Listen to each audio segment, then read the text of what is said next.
Glasser, and with me today is Jen Peeples. Hi, how are you? Hi.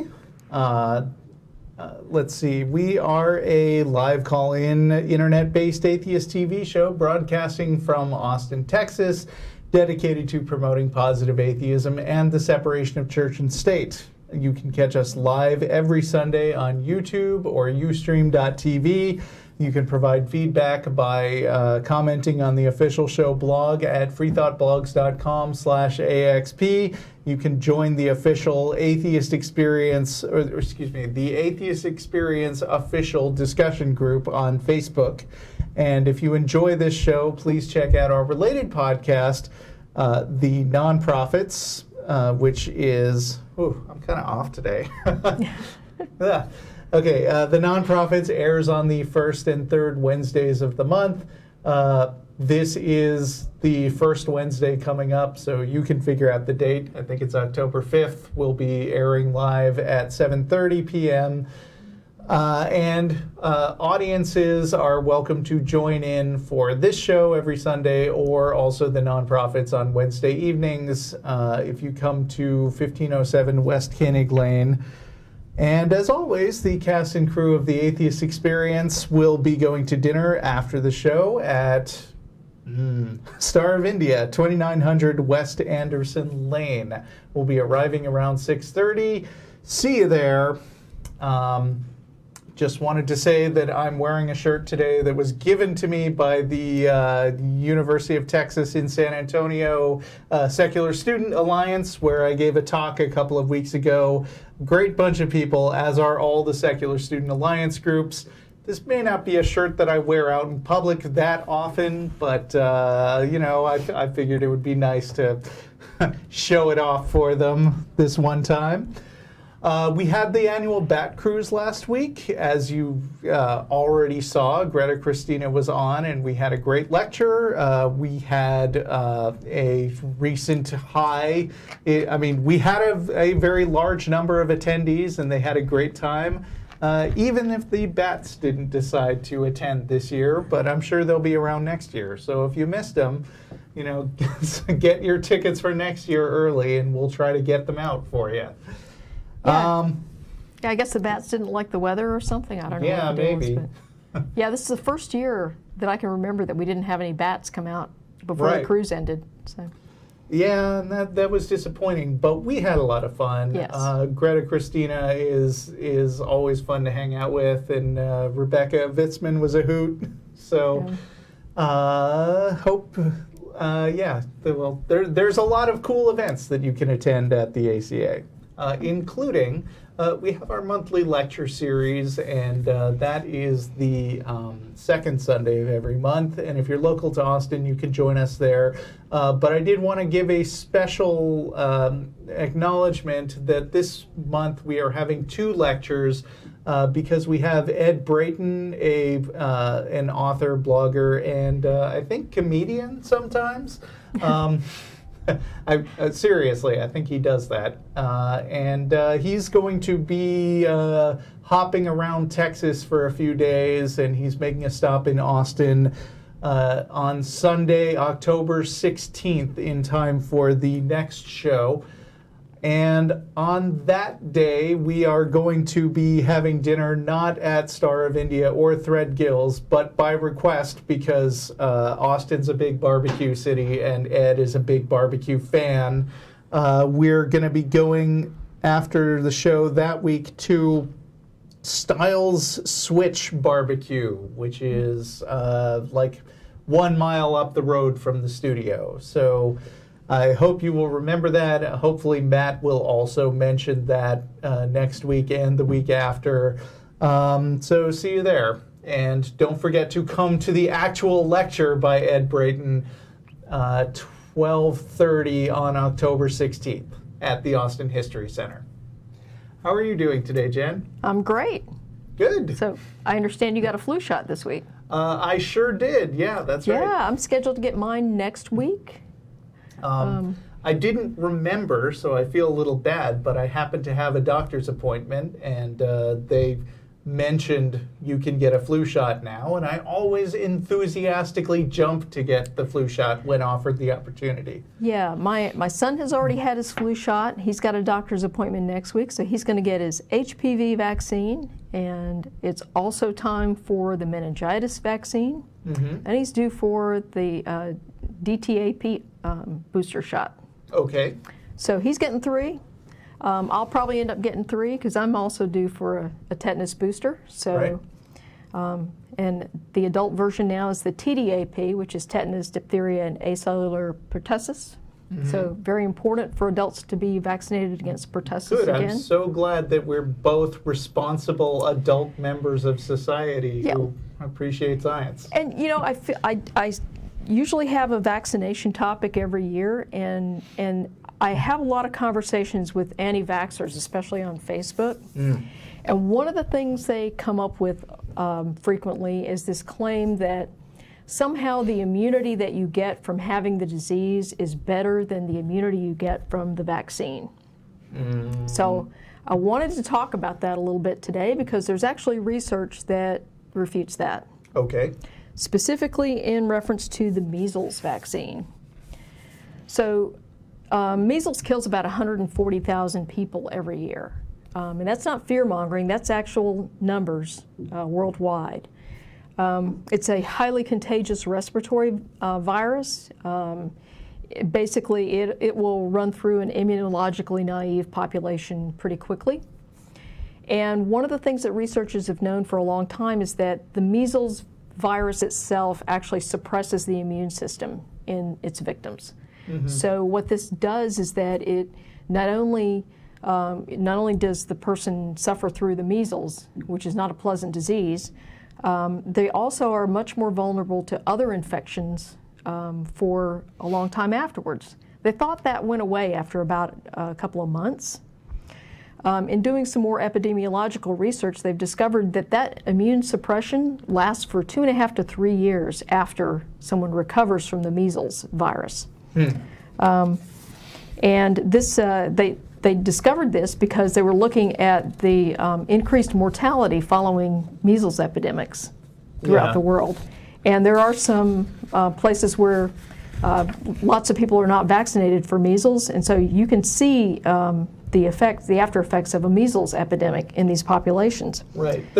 The fact that people are making the argument that you should just let diseases run their course and then people will be immune anyway reminds me of the kind of people who take evolution as sort of a moral imperative, like the very extreme social Darwinism that was treated seriously in the 19th century, where they were like, well, we should just not help the poor because that'll just encourage more people to be poor, and if you just leave them alone, then the more successful people will dominate the human species. And it's like, well, that's great, but a whole bunch of people will die in unpleasant ways in the meantime.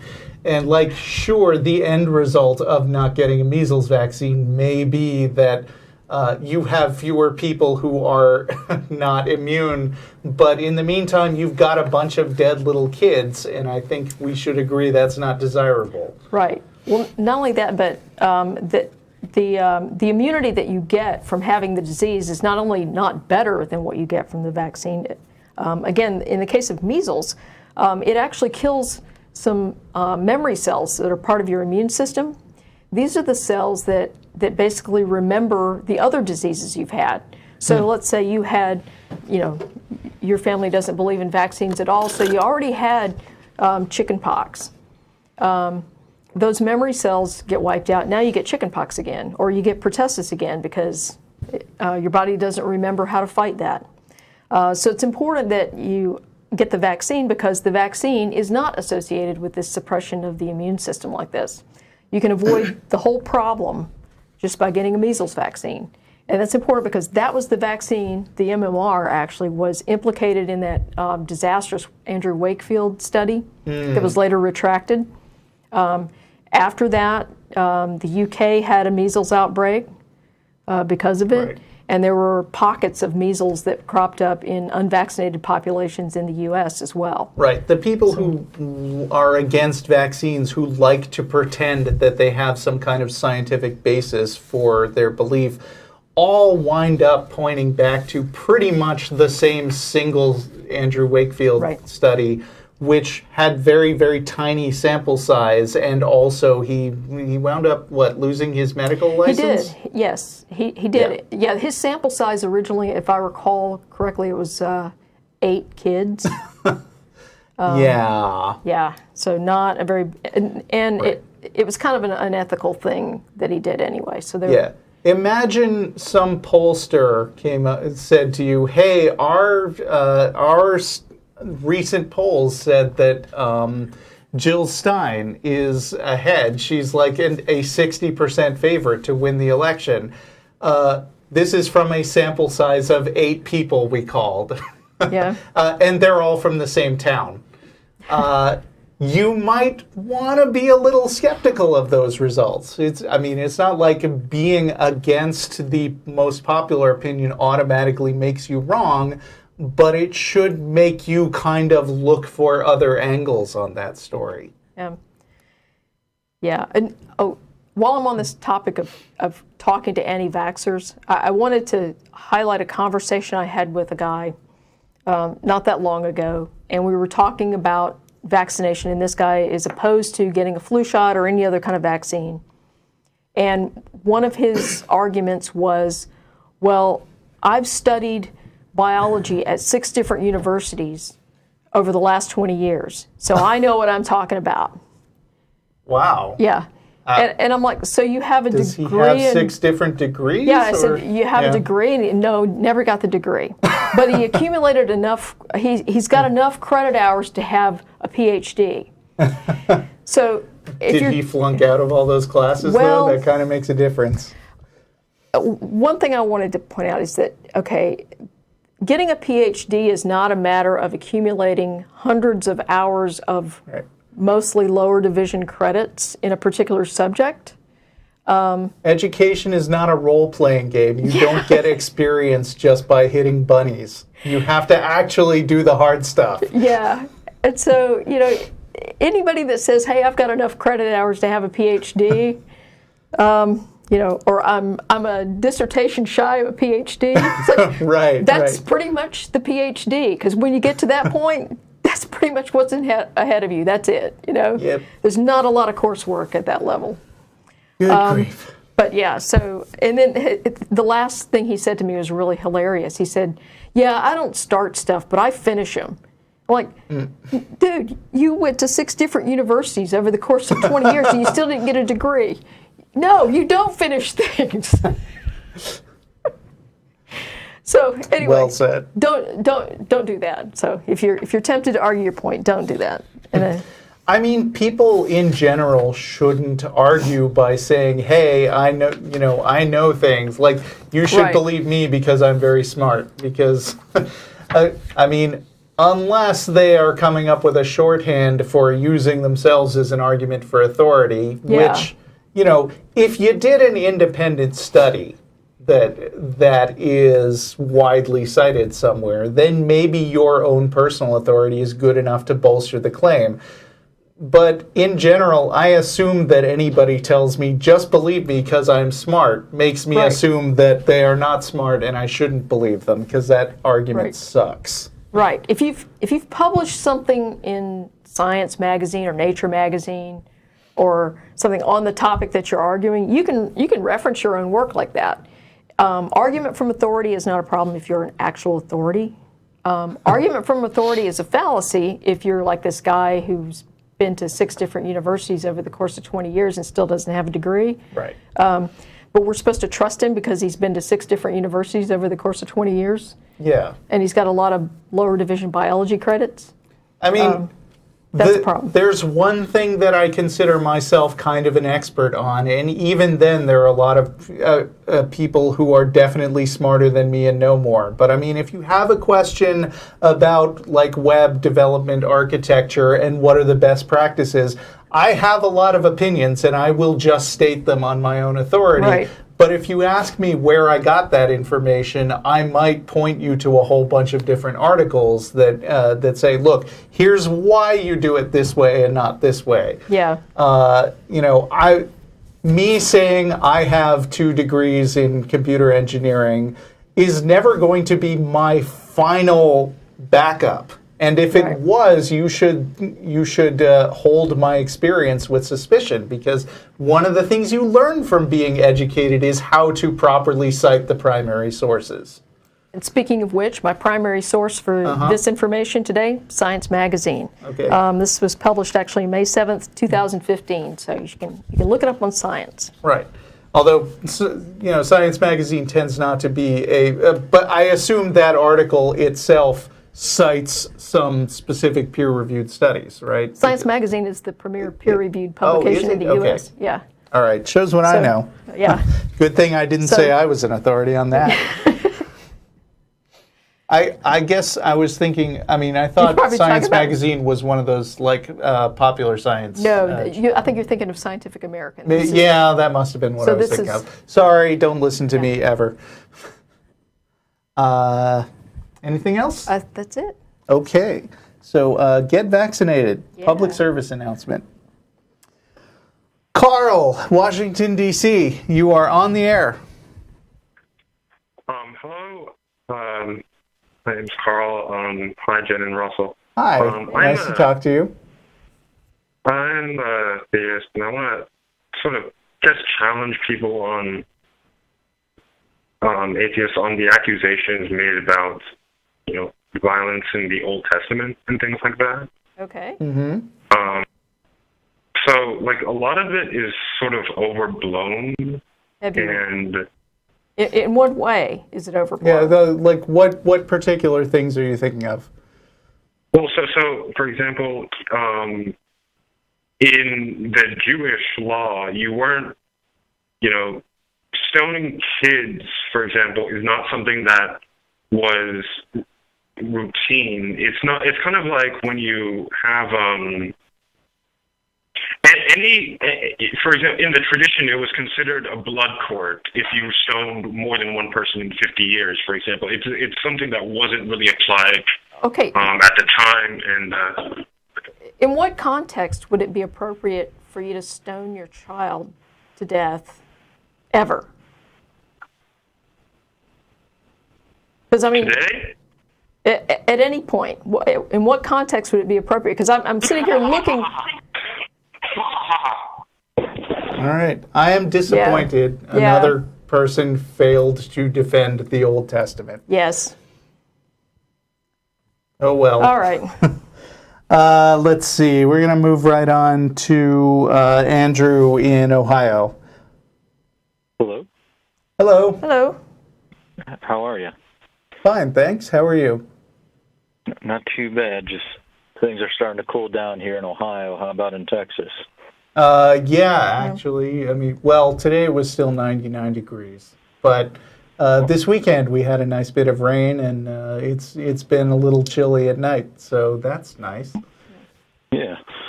All right. Well, I have called on the Atheist Experience before.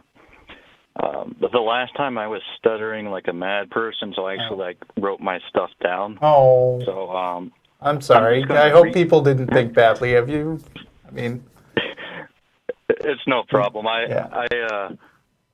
just discovered the Atheist Experience about maybe 2 years ago, and at that time I was a theist, and I used to look at you guys like you were of the devil, but now I kind of look up to you guys. So. Okay. Is this the first time you've called since you changed your mind? Well, when I first called, I was labeled as brand new atheist. Oh, okay. Okay. Yeah. So, my question here, I have my question written down, and I have maybe a paragraph of my background just to give it some story, I guess. But, anyways, my question here is, how do I find motivation as an atheist? I was a devoted Christian for about 15 to 18 years. I'm 21 years old now. I wanted to be a preacher. I've spoken at youth meetings and a few regular church services.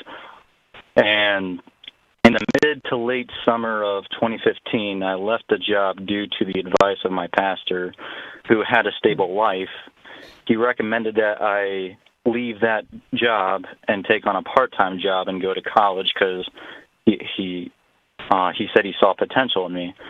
And I thought, looking at him and his stable life and his successful life, I felt I could follow his advice and it would help me. I felt like I was following God's will here. And I was a believer at this time. What was the job you left, if you don't mind me asking? For a 21-year-old, it was a really nice job for me. It was Ohio is a huge factory area, and I was working making brakes for Honda.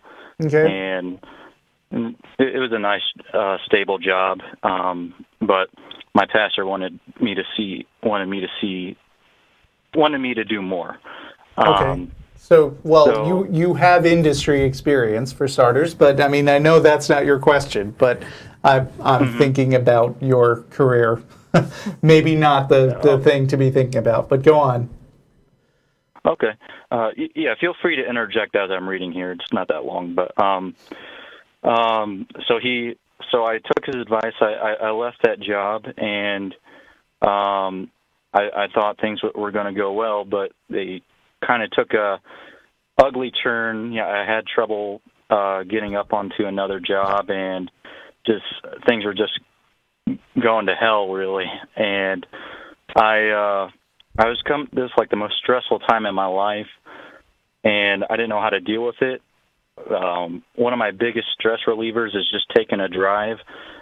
But this drive, it turned into a road trip where I actually went to the south part of the state, so I got to go through Texas. And during this time, I had a whole lot of time to think about what I believed. Like I said, I thought I was following the advice of a godly man. Therefore, I would be following God's will if I left this job. And I submitted a question to Bill Nye on YouTube's Big Think. It's titled, "How Do I Escape Religion?" And he gave me really good advice about skeptical thinking and started to train my mind in such a way. And so I guess I can't remember a day where I declared I'm an atheist. I just kind of eased into it over a long period of time. But since then, I admit that I enjoy the freedom to question things and not have to submit to anybody's personal ideologies or beliefs. Sure, that's the best part. Yes, I enjoy that. Like it's like just breaking out of a prison cell or something. But at the same time, I struggle to find motivation in life. Just because religion was such a part of my life, I felt God was the only thing anybody could ever live for. And now that I've taken that out of my life, it's just it's been. And I go to therapy for some things. I know you two aren't therapists. I don't know. Maybe you have backgrounds in there, but my question to you is: did you guys used to be religious as well? And when you left, did you feel any lack of motivation? If so, what did you do to find it? Are you happy that you found atheism? And what is your best advice to living a happy and successful life as an atheist? It's a tall order. Yeah. I mean, did you want to go first? Well, yeah. I mean, I was a Christian before, but I've always told people I was insufficiently indoctrinated. So I always kind of had some questions about certain things. As far as religion goes, it was never that sort of central thing in my life. I didn't build my whole life around my identity as a Christian. And when I deconverted, I didn't really miss it at all, because frankly, by that point, it was such a minimal part of my life anyway. That it didn't feel like a loss at all. In fact, it felt like more of a freedom than anything else. Yeah. And for me, it was part of it was a recognition that all the things that people attribute to their religious beliefs and their, to God, those are things we do for ourselves anyway. So if you found motivation to do something, it wasn't some deity giving you that motivation. You found that motivation to do that yourself. And we've had people say, what does atheism offer to replace these things that you get from religion? Well, what do you get from religion? You get a set of rules, basically a script that you're supposed to follow. The thing that atheism does is it says you don't have to follow that script. Atheism doesn't prescribe these things for you. You get to figure those out for yourself. And there's a lot of value in that. I mean, I always tell people if there is a purpose to life, the purpose is to find your own purpose. I feel a little bit like the Wizard of Oz right now, telling the Scarecrow something like, well, you thought you needed a brain, but all along here, the only thing they've got that you haven't got is a diploma. Yeah. I have never had to break away from religion, having been raised by two secular, science-minded parents. And it's interesting because I've never really experienced that sudden loss of everything that was giving my life purpose, which is not to say that I've never been through a period where I didn't feel depressed for a while and think really hard about, well, what am I doing here? What's the point? As a matter of fact, I would say that happened in my early 20s. So, coincidentally, I guess you're right on schedule. Yeah, I think this is something everybody goes through. Yeah, it's not so much that atheism, it's not so much that religion offers something and atheism has to offer something similar. Dealing with motivation and purpose in life, I think, is something that all people have to go through. And some people manage to stave it off for a while by telling themselves comforting stories about how, well, even if you can't figure out the meaning of your own life, you can rest assured that there's some cosmic bookkeeper who, and you matter to that guy. Which can be comforting, but if it turns out it's not true, then you're right back to square one, which is basically the human condition for everybody. Greta Christina, when she was here last week, gave a wonderful talk about living as an atheist, and one of the things she talked about in the last 10 minutes or so was about finding joy and pleasure in life. And there are lots of different things that she called out as making people happy. The more frivolous things were eating tacos and watching cat videos. But, in a broader sense, people have to find their own thing that drives them and makes them happy. And there are a lot of things to choose from. I mean, there is education and career satisfaction. And I think Roald Dahl had a quote in one of his books where a character said, "The secret to life is to become very, very good at something that is very, very hard to do." Yeah. That isn't the answer. A lot of people are very happy finding true love and raising a family, or just being really promiscuous if that's what works for them. It takes all sorts, and a lot of what religion actually does is to narrow down your options and say, the things that people say will make you happy, none of them will make you happy. You should be uncomfortable and dissatisfied unless you are glorifying God. And they sound very authoritative when they say that, but that is a very self-serving kind of statement to make. It says that, you can't be happy ever unless you join our religion and focus all your efforts on our religion. And part of that message is that if you're not happy glorifying God, then you're not doing it right. Right. But it's never that the theology is wrong or there's something wrong with worshiping a deity, it's always that there's something wrong with you. Mm-hmm. You have to fix you, and if you're going to be a good Christian, you have to do these things. But the other thing is that, basically by giving you this answer, they're robbing you of the ability to find it yourself. And that's one of the cool things about life, is being able to go out and find your own answers. There's something deeply satisfying about solving a problem for yourself. That's why when we have little kids, at some point you stop picking them up because they need to learn to walk. And they may sit there and cry because you're not picking them up and carrying them around everywhere. But one day they get up and walk, and then they find out that they love walking. And then you're off to the races. And then you wish that they would stay where you put them again. But that's another story. Right. I guess the overall answer is do a lot of different things and figure out which ones you're into. If you're lucky, you're going to find a job that that really drives and interests you and turns you on, which is great for the people who manage to find that, because that means that not only do you get to spend 40 hours a week doing something you really like, but people are giving you money for it, which is pretty awesome. But that's also the words of a privileged person who hasn't had it as hard as a lot of people.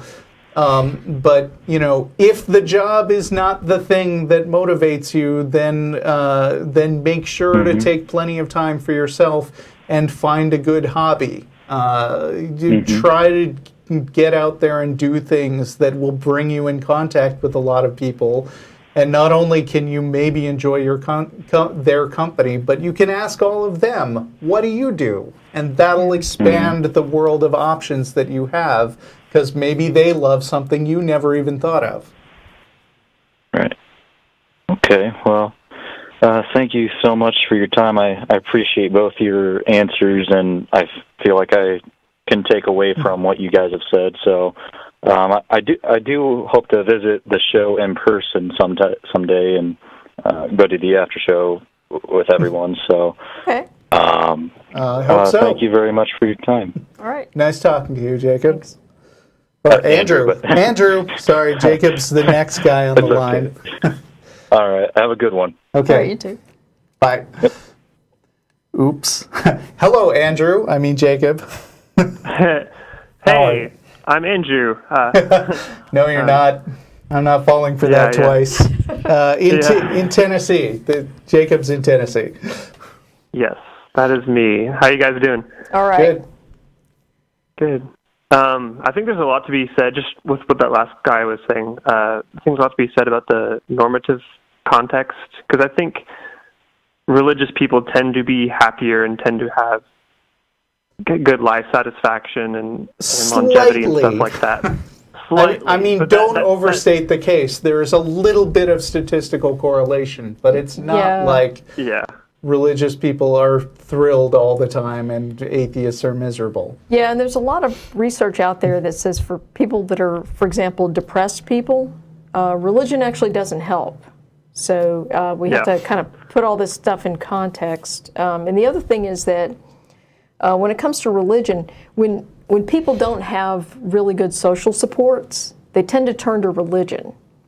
And as social support for people improves, they are less likely to go toward religion. So there's probably a little bit of a feedback loop in there, and some of the answers may be a little self-serving. So you got to kind of take some of the stuff with a grain of salt.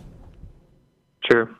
I was just going to say that, like, from the normative context, that less religious countries, the non-religious tend to be slightly more happier than the religious, and that could be due to the context of, hey, you're a part of the majority, you have good social groups, there's good, connectivity for you if you're religious in a religious place. But anyway, that wasn't the question I had. I was wondering if you guys could go over your response to William Lane Craig's formal argument for the existence of God, the fine-tuning argument. Like, if someone were to present it to you the way Craig does, how would you respond Do we have to lay out the argument, or do you want to make it for us? We understand that this isn't your point of view. Go for it. Yes. Okay, so so the argument goes, there's apparent fine-tuning in the universe. Evidence for that is if you increase or decrease some gravitational constant or something like that by even a small degree, that we wouldn't exist at all, like the universe would collapse or something, and that's true for like everything, for all constants or something like that. So there's apparent fine-tuning in the universe, and the explanations for that fine-tuning is chance, necessity, or design. And so it's not due to either chance or necessity, therefore it must be due to design. There are a few different approaches that I could take to that. And I mean, they're all basically relevant parts of the response to this argument.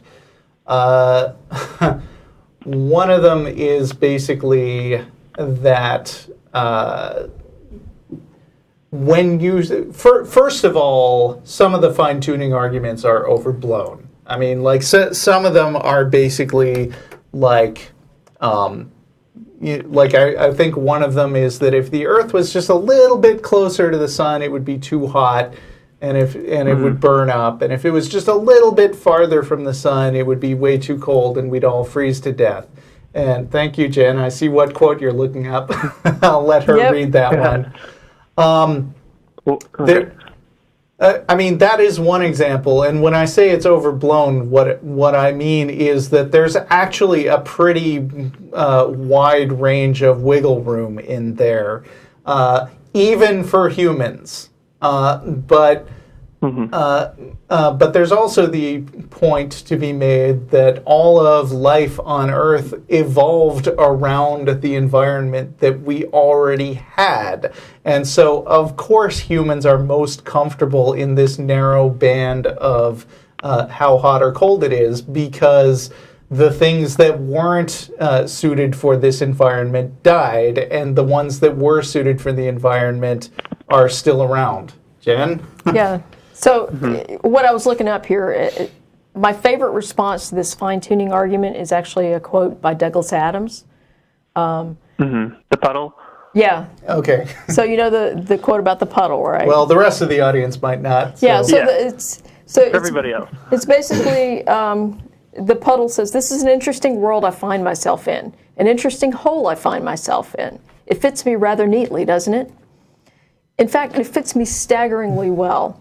Must have been made to have me in it. This is such a powerful idea that as the sun rises in the sky and the air heats up, and as gradually the puddle gets smaller and smaller, frantically hanging on to the notion that everything's going to be all right, because this world was meant to have him in it, was built to have him in it. So the moment he disappears catches him rather by surprise.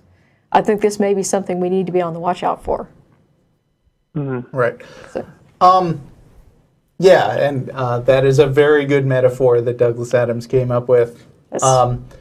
Another point from a fairly kind of different direction is basically that, I mean, when you get to these cosmological constants, like how strong is gravity and so forth, there are a lot of assumptions that theists are making that we not only don't know if they're true, we wouldn't even know how to test. Like, how do you know that a universe with a slightly different gravity wouldn't be feasible with other constants adjusted around it?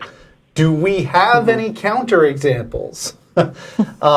There might be parallel universes, but we don't know how to look at them, so there's no real way to make the comparison. As you get farther and farther off anything we've ever experienced, a lot of what we can do wanders off into very complicated speculation, even if they are made by it's speculation done by the greatest scientists that we know of.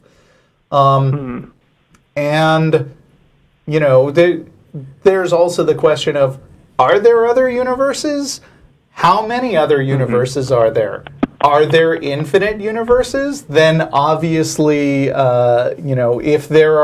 if only a teeny tiny fraction of those universes are viable for life in any way, we happen to be in one because we're the life that that happens to be part of that universe.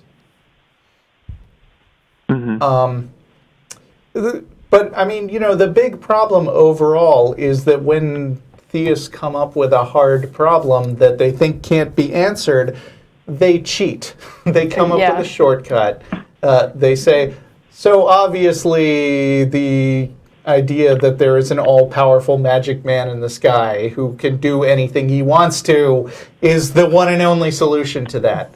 And it's like, wow, I mean, if you can just make shit up, then nothing is a problem. Yeah. Well, and that's, you know, that is one of the problems with this fine-tuning argument and with lots of other these so-called intelligent designer type assertions, is that it stops all inquiry into the problem. So if you think you already have the answer, even if even if the answer doesn't make sense and it doesn't fit with any of the other evidence, but if you think you have the answer, you stop asking the questions. Why would you continue to investigate something? You know, and it's like, you know, people always say, well, why, if you lose your keys, they're always in the last place you look. It's like, well, of course they're in the last place you look, because if you find your keys, why would you keep looking, right?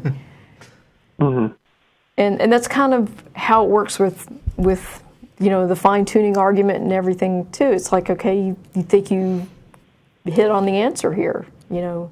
I can't figure out how else this could be, therefore God. You know, it just seems too perfect, therefore it has to be God, right? Kind of an argument from ignorance, it sounds like. Well, yeah. Pretty much. Yeah. And like, then, I can't imagine a better way that this could happen, so it had to have been designed. Yeah. Failure of imagination. Right. Failure of imagination.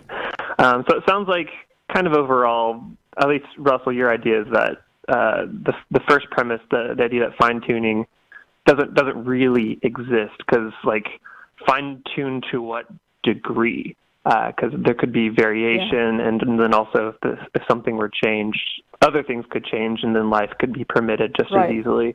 Right. I don't quite know how to put in the puddle analogy within the context of the argument. Like, I think it's beautiful. I think it's great. Like, I've also used the whole, like, you have a world, people living with CO2 levels, and then the CO2 levels drop suddenly, and then only like 1% of the population exists after that. But then they feel so special because they're the ones that survived with limited amount of CO2. Well, it's like, well, they just happen to be the ones with the mutation that lived in a lower level amount of CO2. Like, there's nothing special about them. They just happen to survive. Right. So how does one fit that analogy or argument in the context of William Lane Craig's argument? I mean, it sounds to me like your problem is your concern is not just about the scientific or, you know, factual response to this thing, but a problem with communication styles, which is how do I neatly deliver a brilliant point in a very short span of time? Right. And, I mean, that's a skill that I think comes more with practice than anything else. And I'm a big advocate of basically, if you want to know how to do something better, just try doing it a lot. Because, you know, one of the things that we who have been lucky enough to participate in this show for years and years have sort of ingrained over time is, you know, there are really good, long, book-length answers to a lot of questions, but good luck getting an audience with the patience to just sit there and listen to you. And, you know, our calls last maybe 10 minutes or half an hour if we're super interested. And, you know, try explaining things to people online one way, and if it turns out that you lose them in your first couple of sentences, just, you know, shrug and go, oh, well, that didn't work. Next time I'll try something different when I see that question again. Right? Yeah. Well, and, you know, the other thing is, if you want some more ideas about how to talk to people that present different arguments for the existence of God, including the fine-tuning argument and cosmological arguments and all kinds of stuff, Talk Origins actually is a pretty good resource for that sort of thing. Oh, yeah, talkorigins.org. Yeah, so yeah, it's just talkorigins.org. And they have a whole list of common creationist claims, including, you know, this world was designed for us. Yeah, and a lot of those pages have like very short, digestible responses, you know, boom, boom, boom, 1 point, 2 points, 3 points. And then each one of them has a link that you can follow that will give you a much more detailed explanation, which it's important for you to read it, because even if you're trying to communicate to something to people, like, you need a very great depth of knowledge in order to explain it to somebody who doesn't understand the subject in the first place. So, you know, a lot of mistakes that I think atheists make is to try to come up with the punchy soundbite and not do the background reading about why the soundbite is reasonable. And so they blurt out things that sound like what they heard, but are a little bit wrong. And then they say it with a ridiculous amount of confidence that isn't warranted because they feel like the soundbite is the argument, and it's not. Yeah, that makes sense. Cool, thanks. I wanted to propose something else, though, and the idea of trying to give arguments as much leeway or value as you can. I like the idea of like giving an argument, like saying that, you know, if we accepted premises 1, 2, and 3, what absurd conclusions could we arrive at? What's that called? Reductio ad absurdum, or ad absurdum, yeah. Or modus ponens if you're a Latin snob. Yeah. Or is it modus tollens? I'm going to screw that up, and people are going to write to us. It's one of those. I don't know. So I have this idea that, like, let's say we accept, for instance, the premise that, or the conclusion that there is a designer, but then we take this conclusion and kind of use the same look at this conclusion and see if it holds merits. Namely, like let's say, for instance, we have apparent fine-tuning. The Earth's gravitation constant is 9.8 meters per second squared. Let's say, for sake of argument, that it is exactly 9.8 meters per second squared. And so then the question then arises, you know, if God or this designer or deity, whatever, made it this way, well, what options did they have? Did they only have 9.8 meters per second squared? Because if so, then the designer is subject to necessity, and then how do you distinguish the necessity of the designer from the necessity of the universe in and of itself? So that's one option. And the other option is if it's due to chance, like let's say it could have been 9.79 or 9.83, you know, so let's say there's 100 different values that this designer could have made it. Well, you know, that is some variance of chance, but this designer is likely, you know, all powerful and would have sort of like an infinite number of options to choose from. So why he chose 9.8, nobody knows. But if you're playing the odds game of 1 in some bullshit number of like 10 to the 10 to the 10th power or something, which is what they always cite for the chance argument, how it's unlikely in the initial argument. So that's a bullshit, crazy big number. So it's essentially zero.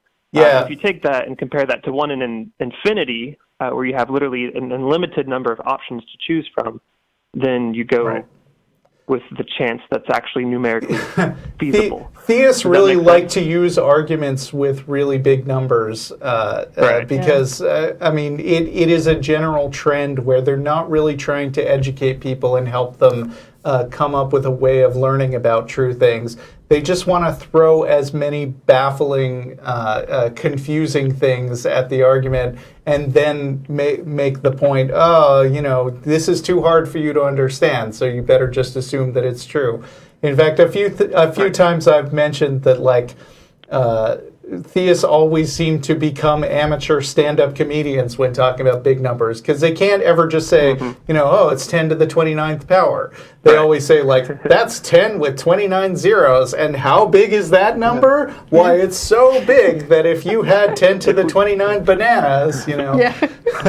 And it's that just shows such a basic lack of respect for their audience in their capacity to maybe understand straightforward, let's say, ninth grade math. Yeah, 10 to the 29. Yeah. That's 10 to the 29. Yeah. Yeah. Anyway. Although theoretically 10 to the 29 and 10 to the 10th, like 10 and 29 doesn't seem like much of a big difference to us, but in terms of like actual numbers, those are pretty big differences in numbers. Yeah. Like the logarithmic scale is not intuitive. I mean, people say, I get your point. 1 in 10 to the whatever is so small that it could never happen. But, even like I have to talk about the election season right now, not about any candidates, but like even when you're dealing with polling and the hypothetical number of different ways that the states could add up and the specific probabilities, like, they have a 47.1% chance to win this. When you start combining numbers, you very, very quickly get numbers that are too huge to calculate, which is why people like Nate Silver do computer simulations, because actually doing the math instead of just, all right, let's just have a randomizer run the election 20,000 times and see what happens. Like, doing the math is way too hard and time consuming compared to just randomizing it and seeing where it goes. Yeah, big numbers happen everywhere in everyday life is what I'm saying. Yeah. The lottery, for instance, that's a big number. Yeah, it's not even that big a number compared to that other stuff. You get bigger, I'm sure, yeah. But how do you guys feel about that particular rebuttal that I just stated? Does that make philosophical sense? Yeah, you made some good points. Yeah. We have a caller on the line from India, so I think I'm going to have to move on. Okay, that's fine. Okay. Thank you for letting me chat. All Have a right. great day. Appreciate you calling. Thanks. Yeah, thank you. All right. What was that? 3. And we have Abul in Bangalore. Hello. Hi. Can you guys hear me? Hi. Yes. Oh, you've called before, right? I called about a year and a half back. Oh, okay. And probably last time as well. Last week or last week as well, I think. Okay. But I couldn't get through. Okay. Okay. How are you guys doing? Good. Fine, thanks. Okay. Just continuing from the last caller, I think he was talking about fine-tuning argument. And one thing I wanted to mention there was that it's really hard to calculate probabilities where you don't have a probability distribution. Right. Yeah. And in case of our universe, we don't have a probability distribution. In case of fair coin, we know it's a 0.5 probability because it is a fair coin, and we know the probabilities. Yeah. But in case of a universe, we don't have anything. So even talking about probabilities, 10 to the power 122 or whatever, that's all doesn't make sense, I think. Yeah, I mean, in the set of all universes we know about, the probability of anything in this universe happening is 1 in 1. Yeah. Right. So unless until we know a mechanism by which we can predict that this is how universes are generated, then we can say that, okay, this is the probability that a certain constant may take a certain value. But if there is no model out there, then it's absurd to talk about it. Anyway, this is not what I wanted to ask a question about. I had 2 different questions. One was, what would you say to a person who thinks nihilism is the reality, is the absolute truth, and how would you convince that person to go to a milder philosophy like absurdism? I'd probably yell, "You're a nihilist," and hang up. Yeah. Okay, not the serious answer. What if that's the reality? What? What if that's the reality? This question is not specific enough for me. I mean, you're asking me how to hypothetically deal with an argument that a person is making where he just says one word and that's the end of the argument. I would ask him why he thinks that, because that's what makes it for an interesting conversation. So what I mean by nihilism is there is no inherent value to or meaning of life, right? Okay. So maybe I'd agree with that to some extent. Yeah.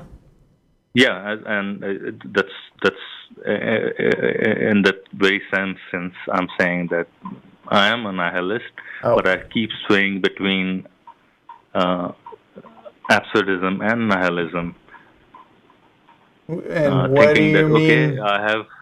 What do you mean by absurdism? Because that there's no way that I can find out that there is an inherent meaning to life or not, and I'll just have to keep living on. That's about it. Why this emphasis on inherent meanings? I mean, I'm not even sure it's clear what that might mean if there was one.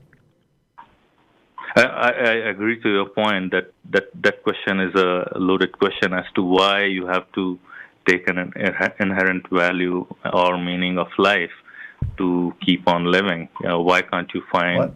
I think Dan Barker had a very good point on this, that there might not be an inherent meaning of life, but you can have meanings within your life. I think he said sometime. I think I heard him say somewhere, so I'm probably paraphrasing him.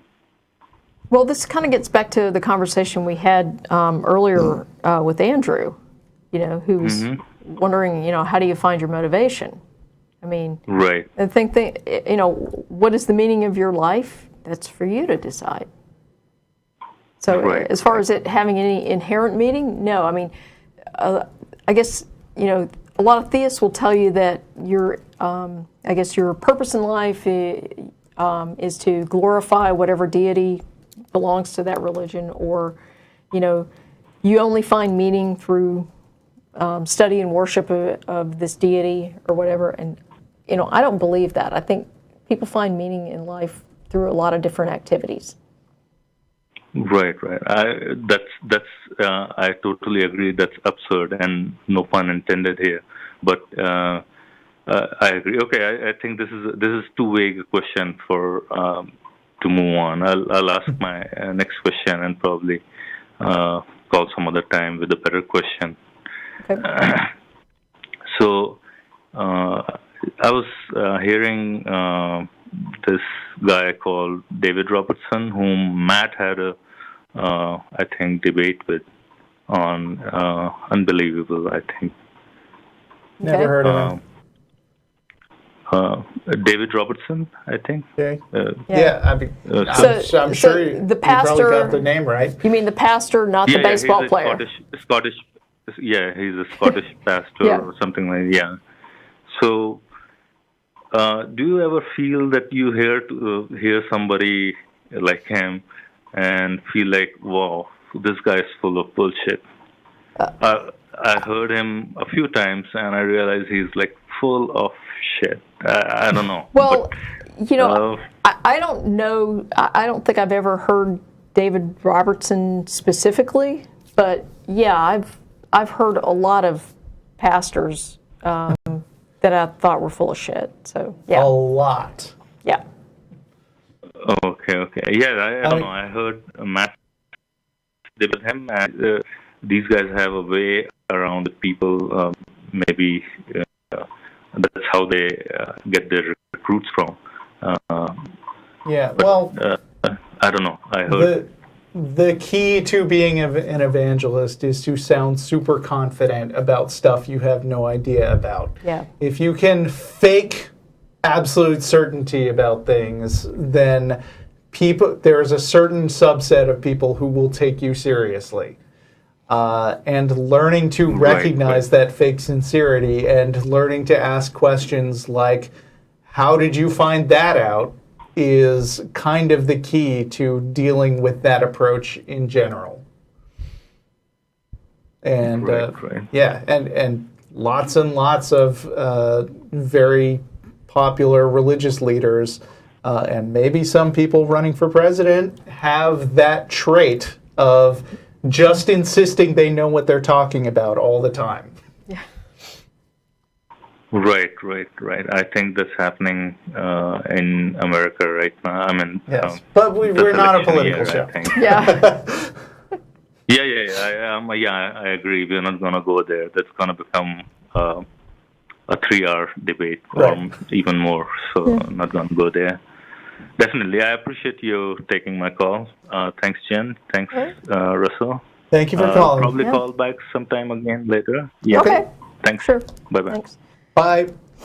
So this thing about, have you ever heard a pastor that you thought was, full of bullshit? Is reminded me of one day I was watching Joyce Meyer. Some of you may know her. She's a televangelist. And there was this one show she was on, and she was talking about how sometimes, she's just not feeling it.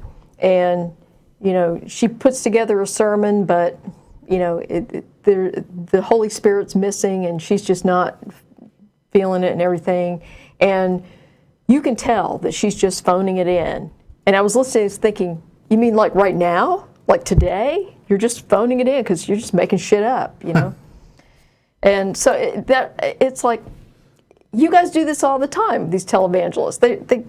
They make stuff up. They read a couple passages out of the Bible, and they try to connect it with something that's going on, and maybe that, it's a current event or something like that. But they make these ridiculous connections to something that happened to some, Bronze Age goat herds way back then to today. And it was like, if you did this using a Star Trek episode, it'd be a lot more interesting. But, I guess all they have is their Bronze Age goat herd scripture. So yeah, which is full of certainty, yes. like the rest of them. Yes. But anyway. Okay, Raymond in Arizona. Raymond. Hello, can you hear me? Yeah, we can. What's up? Yes.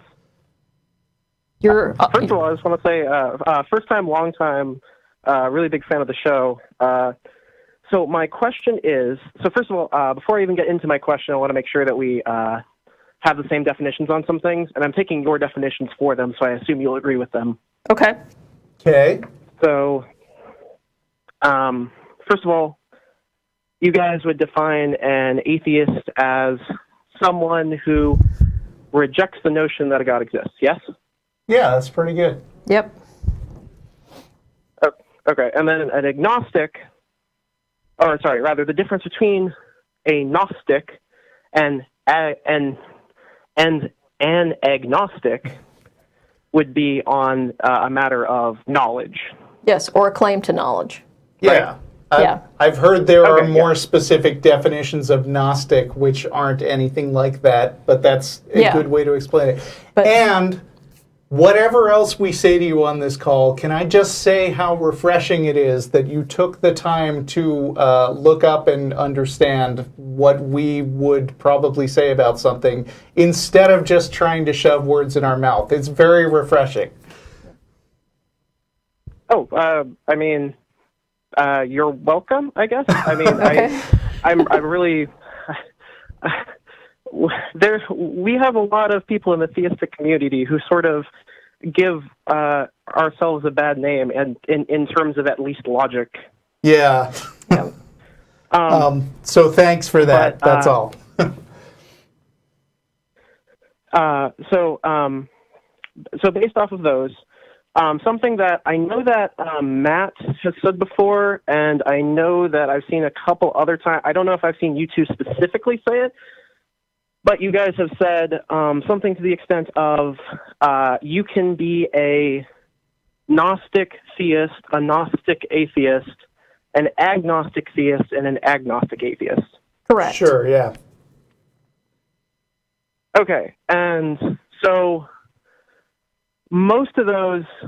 Okay, so I could understand how you could be a Gnostic theist or an agnostic theist, but it seems odd to me that you could be a agnostic or Gnostic atheist.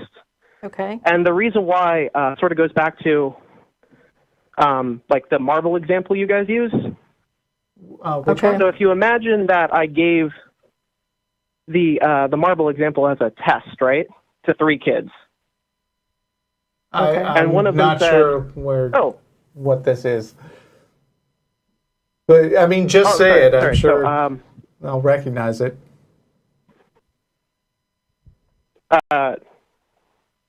Well, I mean, so what I was trying to say was, imagine I give the test to 3, the marble thing? Yeah, yeah. Oh, I'm sorry. So it's the one where you guys say, if we're talking about a jar full of marbles, there either is an even number of marbles or there isn't an odd number of marbles. Sure, now I know what you mean. Right, okay. And if you ask me to take a position, if you ask me to take a position and say, do you think there's an even or odd number of marbles in this jar, I would have to say, I don't know, and I have no real basis for figuring it out so far. Right. So, but so that's the thing though, is if you said I don't know, and then the follow-up question was, are you sure? If you had said yes or no, then are you sure is a question that makes sense. You can say that you are sure or aren't sure with respect to that there is an odd number or that there is an even number. But if your response is I don't, if your response is I don't know, or I have no opinion, and then I ask you, are you sure? It seems like a question that doesn't make sense. Okay, so I think part of the problem here is a little bit of misunderstanding about the marble question. So you have the jar of marbles. Okay. Okay. The question is, so the claim is there's an even number of marbles in the jar. Do you believe that or not? So it's a one-pronged thing. And so if you set a jar of marbles in front of me and say there's an even number of marbles in this jar, do you believe that? I would say no. Yes. Okay. And it's not that I think there's an odd number. It's that I don't accept your claim that there's an even number. All right. And are you sure? Yeah, I'm sure what I believe. Am I sure that there's not? But the thing is that you haven't expressed. Well, I mean, I think you have to realize that expressed a belief, right? Right. I think the marble jar that Tracy uses is just a very specific example, not perfectly mapped to theism and atheism, but just to demonstrate the concept that some people have a hard time with, that you can not believe something and not believe the opposite either. Correct. I don't think the marbles thing is a perfect analogy. Maybe this would be better. We both see a jar of what appears to be completely red marbles, and then a person says to you, I think there's a blue marble in dead center of that jar. Depending on what you know about how that person could know it, I mean, like if they made the jar or have seen a similar jar, if they just randomly said that and guessed, I think there's definitely a blue marble in there, you would have really good reason to be skeptical about that. But you wouldn't necessarily have enough reason to say there's definitely no blue marble. Does that make more sense? Right, but I think that sort of... So, yeah, if you doubted him, then you would have really good reason to doubt him, but you wouldn't be able to say that you're certain that you doubt him. Yeah, and that's kind of the point. Yeah, no, certainty is a red herring. Can be. Okay. Yeah, I mean... But yeah, you're right. In most of the context that we talk about here, certainty is a red herring. And the way a lot of people try to use it, it doesn't actually exist in that way. Okay? Sure. Uncertainty exists. That's a thing. And we use that all the time. In fact, we have ways of quantifying that. But we don't quantify our level of certainty. So be careful with latching onto certainty as something. Because that's... that, for the most part, doesn't exist. Well, I guess I just... Oh, sorry. I guess that I just sort of associated certainty to at least some extent with the Gnostic position. Because I mean, if you were a Gnostic of either side, you would at least say that you were certain, right? Kind of. Well, I mean, yeah, there are people who claim that they know things. Yeah. Right. I'm not saying even claiming something. Correct. I'm just. So even claiming something as knowledge doesn't require absolute certainty. Right. Okay.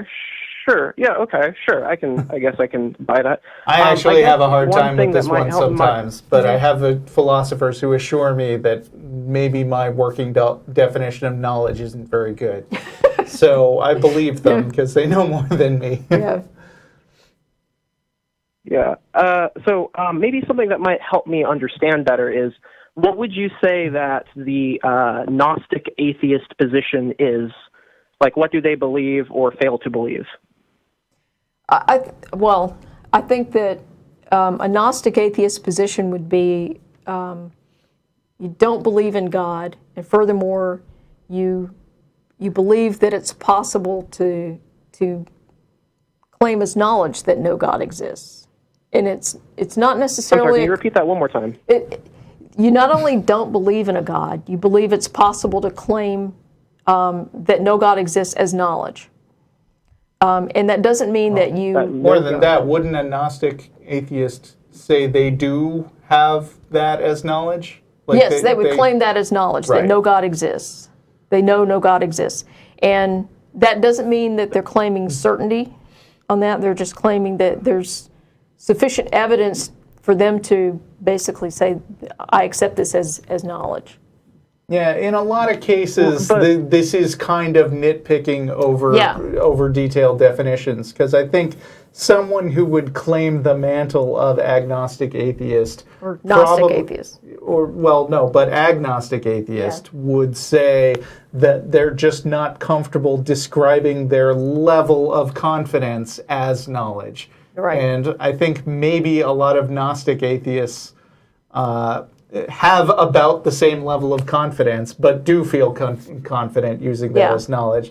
And I mean, it's all very weird, because a lot of philosophy is about dealing with vague, imprecise terms. Yeah. Sure. So, I mean, I guess that sorry, did you have more? Well, I just wanted to say it's a hard rabbit hole to go down, because, arguing back and forth over whether knowledge means one thing or means another thing can be interesting up to a certain point. But at a certain point, if the words you're using aren't very clear, then you should try a longer description. So, I mean, if you want to ask, what do you mean when you say you're an atheist, we can discuss levels of confidence and maybe get away from these problematic words if you want. Okay, I was just, I guess my problem was that acknowledging that there could be Gnostic atheists sort of makes it seem like atheism is equivalent to anti-theism, which you guys have described as being different. Yeah, I mean... I don't know. And that's another one of those words that people use in different contexts. Let me put it this way. If atheism means not having any belief in God, then believing there is definitely no God is a subset of that. It can be encompassed in atheism, even if they aren't exactly the same word. Okay. That makes sense. Okay, sure. So, is it fair to say then that if you're talking about Gnosticism and agnosticism with respect to atheism, that you kind of have to be talking about anti-theism? I don't know. I think I wouldn't go that far. I think you have to ask the individual atheist what exactly they believe. I think maybe this is the point where I ask, why do you want to know? Like, are you getting towards a specific major issue, or do you just want to talk about whether the words we use are good enough? I guess it's sort of mostly a semantic argument, so more toward the latter. I just wanted to make sure that the definitions were clear as all. So I want to make sure, that when I'm listening to somebody else, that if they say they are a something, that I guess I have a better understanding of what that thing is. Right. Yeah. Well, even if the words are perfectly defined, people don't have perfect understanding of the words they're using. So usually the best way to figure out what somebody really means by a word is to ask them. And have this kind of longer conversation that we just had, because I think this kind of conversation is maybe more useful than just trying to nail down one perfect interpretation of some word. I mean, we got an email probably a week or so ago from this guy who says, hey, since atheism means that you're absolutely certain that no God could possibly exist, why don't you call yourself the Agnostic Experience? Wouldn't that be more intellectually honest? And of course, this is the kind of smug agnostic guy who's done a very superficial level of inquiry into this, and he's decided that, his position is morally superior or intellectually superior or whatever, and he's going to school us. Right. And so, we have to have this conversation with him. So again, I want to reiterate what Russell said at the beginning of the call. It's kind of refreshing to have someone call and ask, and make sure we've got the definitions clearly understood before having a conversation, because we kind of get this from a lot of people. They assume they know what these words mean without asking us how we're using them. I mean, the thing is, ultimately, if you ask why we're doing a show that we call the Atheist Experience, I think the reason kind of boils down to there are a lot of people in the United States and elsewhere who very strongly believe that there is a supernatural, all-powerful universe creator out there. And they believe that you have to agree in order to be a good person, and they believe you have to agree in order to make sense of the universe. We don't agree, and that is an unusual enough position that staking a claim on a word that highlights the fact that we disagree seems like a useful way to start conversations about it. And I think that about sums up what we're here for. Yeah. Okay. Well, so while I have you guys, I was wondering if you guys could, it's going to be something really, really quick. I'm pretty sure you get, I essentially just want to, my dad was disagreeing with me on some of the atheist positions, and I think they're pretty basic ones that I'd like you guys to just sort of see if you guys reject, which I imagine you guys will, because I've seen the show enough times, so I can just sort of rub this in his face, if that's all right. Okay, go for it. Okay, so my dad said something to the effect of, in order to be an atheist, and I don't remember exactly his wording, but it was something to the effect of, you have to worship logic, or you have to study logic extensively in order to come to the conclusion that God exists. And he said that you can't be, I was telling him that everybody is born an atheist, and he said that, you're not born an atheist. And as one final thing, he mentioned my younger sister has a friend in school who is an atheist, who was raised by atheists. Mm-hmm. And he's basically said she's not an atheist because she was raised an atheist. You have to be exposed to religion before you can really be an atheist. She doesn't really know why she's an atheist, so she can't be an atheist. Okay. Well, there is a difference between implicit atheism and explicit atheism.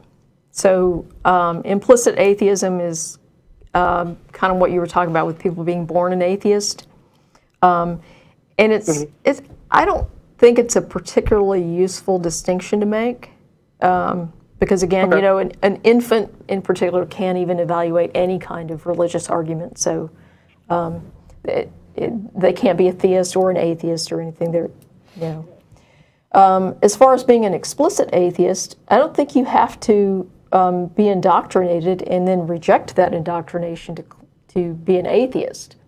And I mean, both our kids are atheists. Yeah. And we've not indoctrinated them It doesn't mean that we've not exposed them to religious ideas or to religious thoughts, but we've not indoctrinated them. We've given them an opportunity to evaluate them, at whatever developmental level they are at the time. How familiar are you with the history of, or with the backstory of Mormonism?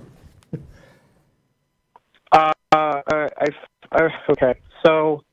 Well, I don't need a detailed answer. I just was asking, pretty familiar or not familiar at all? I have a passing familiarity. Okay, you know the story about the golden plates and the reading the thing through the magic rock or whatever. I'm butchering the story.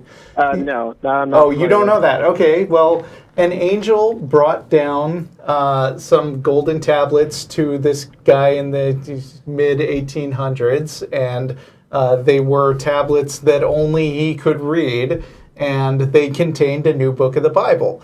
Now, do you think you have to be extensively taught about Mormonism in order to properly be said to reject that point of view? No. Yeah, I agree. That's what I'm saying. Okay. I mean, you can't be expected to learn about every religion in the world, but it's still fair to say that some things are not worth believing in, even if you've never heard of them. All right, that's okay. I think that's pretty much the position I took on the issue. Okay. Well, thanks. All right. Well, it's been really great talking with you guys. I really appreciate it. I'm a huge fan. I really can't even... Oh. I'm sorry if I stuttered over my words at the beginning. No problem. I'm so excited. All right. I hope you guys have a great day. All right, you too. Thanks for the call. Okay, bye. Bye-bye. Wait a minute. Yeah, the call screener said he was a theist, but I'm not sure if... Did he say that specifically at the beginning? Yes. Okay, he did. All right. Whew. I thought I was just assuming he was one thing and he wasn't. I don't know. I think I might take Ankh then. Okay. Hello, Ankh. What's good? A well-organized lie defeats a disorganized truth every time. Okay. Ooh-wee. I know y'all saw my show. No. Back in Atlanta. Oh, no, I haven't. I think the call screener mentioned you had a show, but I've never seen it. Sorry. Okay, well, we got archives on YouTube. You can go check it out, Real Black Atheists of Atlanta. Okay.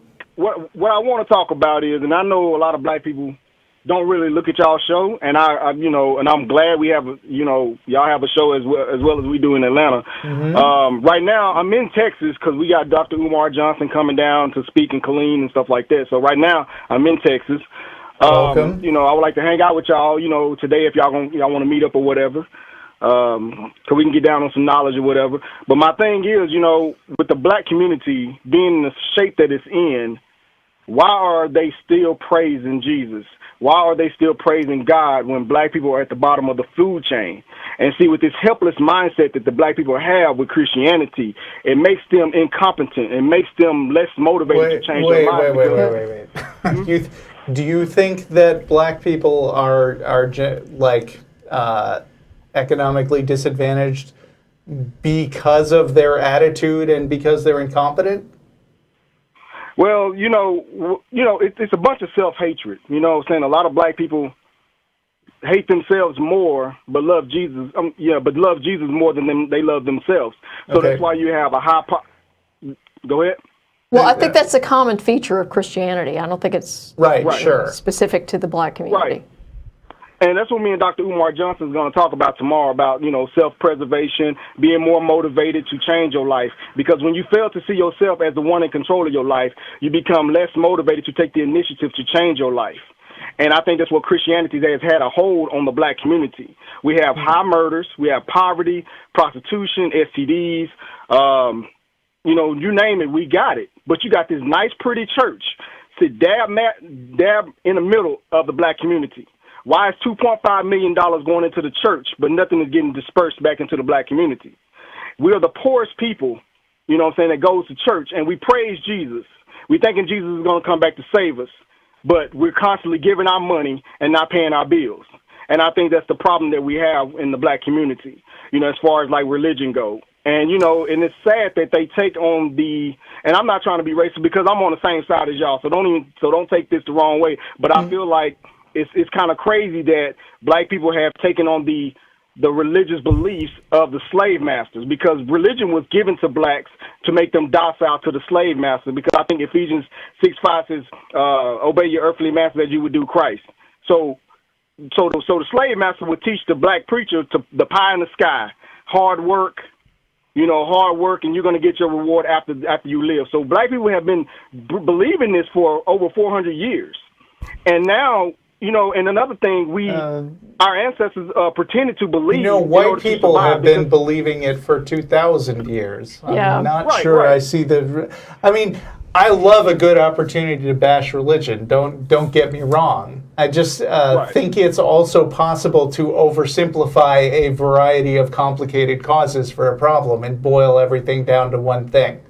I am totally on board with you as far as saying basically that Christianity provides fake answers to people's problems and kind of misdirects them from like people in general. Yeah, right. But you know, it's like Christianity, it hasn't been working for black people for a long time. Well, it hadn't been working for anybody for a long time. Yeah, anybody. Yeah, I mean, it don't work for anybody because, you know, I try to tell black people, my mom, I'm married to a Christian, right? Mm-hmm. And my mom feels like that her dad's a preacher, and he knows that I'm an atheist. He knows I don't deal with the state's response. And to basically break down atheists, from my understanding, it was started by the Greeks. Actually, Christianity was started by the Greeks, because the oldest Bible in the world is the Codex Sinaiticus, and the oldest synagogue in the world is found in Greece. It's called Delos. So they started Christianity. No, you know, they didn't. Well, from my research, the Greeks started it. No. Be careful what you call research. Yeah, no. Christianity grew out of a Jewish theological movement. During the Hellenistic period, because the Jews were basically captured by the Assyrians in 732 BC. That's where you get the whole Deuteronomy curse thing from. That's where King James basically got the Deuteronomy curse from. Right, Deuteronomy 28. That's where you get a lot 700 years before Christianity. That's a long time before Christianity. Yeah. So be careful with what you accept as legit on that. Well, like I said, you know, the oldest Bible in the world is the Codex Sinaiticus and the Codex Vaticanus, and it was written in Greek, Koine Greek, Egyptian Greek. So that's why I always tell the Hebrew Israelites, the ones that hate white people, but they use the Bible that, you know, they wrote as their history book. And I always tell them, I say, wait a minute, the Greeks started this stuff. You know what I'm saying? They started this stuff with Ptolemy the First Soter. You know what I'm saying? Him being in Menepher, Egypt, taking over Menepher, Egypt in 376 BC with the help of Alexander the Greek. You know what I'm saying? I don't think your scholarship is all that well sourced. No. I'm sorry. I mean, so y'all don't know. Yeah, no, it's not that we haven't heard this stuff. It's that this is way outside of what mainstream historians think about the origins of Christianity. And I mean, when something, I mean, you know, like anti-vaccination, just because something is counterculture doesn't necessarily mean that it's some new insight. Sometimes it's just not right. Yeah. Well, like I said, you have to watch our shows because, like I said, we deal with peripheral investigations, and from our understanding, it was the Greeks that started all of this stuff. Okay. Well, I think we're out of time, though, so sorry about that. Okay, that's fine. We'll talk later. But, you're in Killeen this weekend, huh? Yes. All right. Well, if people want to check that out, Black Atheists of Atlanta? Yes, we're going to be at the Killeen Convention Center. Okay. Okay. Good luck. Thanks. All right, thank you. Y'all have a good day. See ya. And for the last few weeks, I've been doing what I call the lightning round with whoever's left in the last few minutes. Give them 30 seconds to say something. Okay. But there's only 2 people on the line. I think it was a kind of a bit of a light call day. But let's see. Pabish in Mumbai, India. We're popular in India today. We're out of time, but you can take about 30 seconds, or you can just decide to call back. Yeah, the 30 seconds is too much less time, so I'll call next time. Yeah. Sorry about that. Thanks. Talk to you some other time. And Peter, same offer. You got something quick for us? I'm sorry? Peter in Virginia, we are out of time on the show, but if you've got something we can answer in 30 seconds, then we'll try. Okay. What religious tenement or argument infuriates you the most? Presuppositionalism. Oh, yeah, that's an annoying one. Yeah. Where else do you get your morality besides God? It's pretty obnoxious. Yeah, mine is Pascal's wager. That's fair, too. That's a lot of annoying things. Okay, well, Thank you for calling. That is our show. You are welcome to join us at Star of India. As I said, we're super popular in India today, and they have great food. And also, just remember that 2 weeks from now, we are going to, instead of the regular place on October 16th, come here, Ed Brayton Talk at 12:30 at the Austin History Center. He'll co-host the show, and then we'll eat at Styles Switch Barbecue. So don't get confused if you're a local. Thank you, Jen. Thank you. Good show. It was fun. See you later.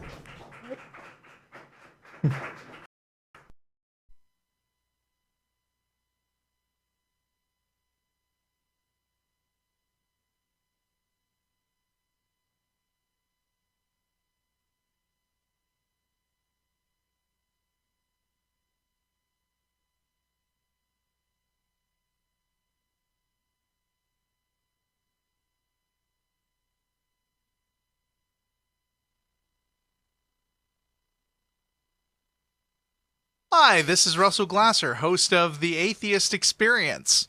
You know, The Atheist Experience is made possible by volunteers and the generous support of viewers like you. If the promotion of positive atheist culture and separation of church and state are values that you hold, please consider contributing by becoming an ACA member or visiting our product page at evolvefish.com under the Partner tab. Thank you.